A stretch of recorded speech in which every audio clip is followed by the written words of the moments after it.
Shalom bien-aimé dans le Seigneur. Je suis Trésor Bamoué, serviteur de l'Éternel. Nous allons partager un thème très important dans le cadre de notre série d'émissions 5 minutes. C'est-à-dire pendant 5 minutes, nous aurons des enseignements. Hebdomadairement, on aura des enseignements. Et aujourd'hui, j'aimerais partager avec vous un thème très important. La guérison des maladies sataniques. La guérison des maladies sataniques. C'est quoi une maladie? D'abord dans le monde physique. Une maladie, c'est un dysfonctionnement de l'organisme provoqué par les bactéries, les virus ainsi que les microbes. Mais une maladie physique peut devenir aussi spirituelle. C'est-à-dire derrière une maladie ordinaire peut se cacher une réalité spirituelle. J'aimerais partager avec vous ce texte dans Matthieu, le chapitre 17, à partir du verset 14. J'aimerais lire le verset 14 et puis je clôture par le verset 18. Le verset 14, Matthieu 17, la Bible dit: lorsqu'ils furent arrivés près de la foule, un homme vint se jeter à genoux devant Jésus et dit: Seigneur, aie pitié de mon fils qui est lunatique et qui souffre cruellement. Il tombe souvent dans le feu et souvent dans l'eau.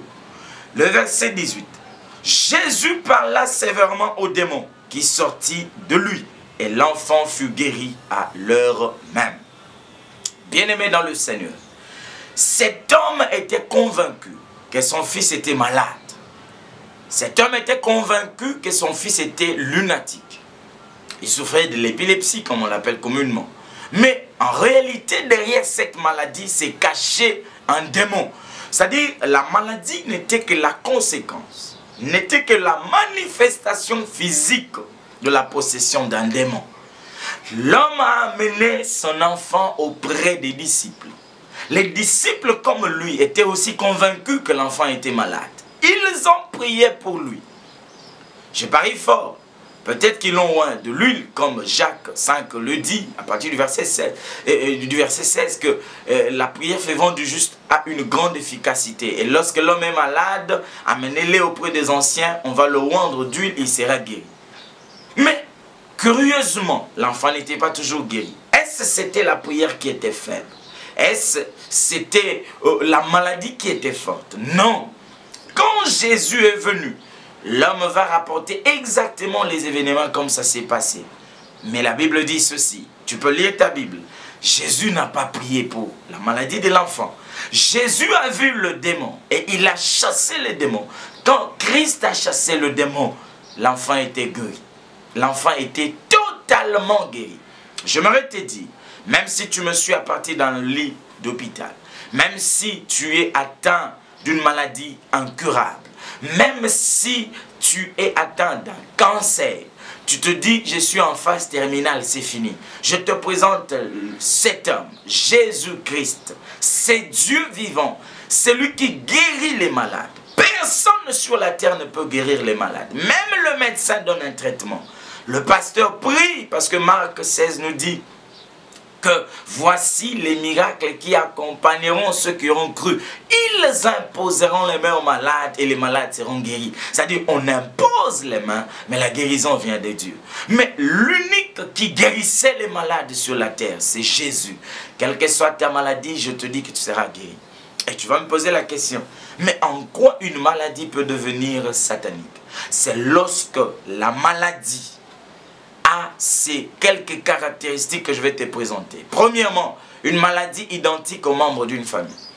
Tu es issu d'une famille où les gens meurent du cancer. Tu es issu d'une famille où les gens meurent du sida. Tu es issu d'une famille où les gens souffrent de la tension artérielle. Tu es issu d'une famille où les gens meurent du diabète. Mais je te dis ceci, comme tu as trouvé que cette maladie était normale, c'est pour cela qu'il continue à te faire souffrir.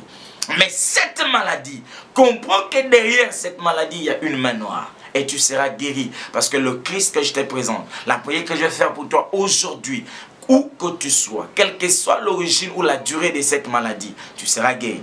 Deuxième chose, c'est lorsque la maladie a une origine douteuse. Vous savez, j'ai rencontré un garçon. Et ce garçon n'avait que 2 ans. C'était encore un bébé. Mais il était atteint d'une insuffisance rénale aiguë. J'ai rencontré un autre bébé qui avait 1 année et diagnostiqué du diabète. Alors que cet enfant, ses parents n'en souffraient pas. J'aimerais te dire une chose. Quels sont les objectifs de la maladie satanique dans la vie de l'homme? La première chose, c'est pour t'amener à dépenser. La Bible dit la femme, perte de sang, plus elle dépensait, son cas allait en s'empirant. Peut-être que cette maladie a troué ton porte-monnaie.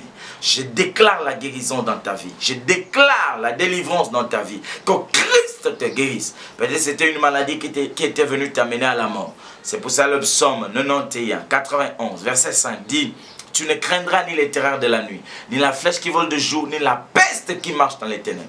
Comment la peste, qui est une maladie, peut marcher dans les ténèbres? C'est-à-dire, la peste n'a pas de jambes, elle n'a pas de pieds. Ce sont les esprits qui amènent des maladies sataniques. Sois guéri au nom de Jésus.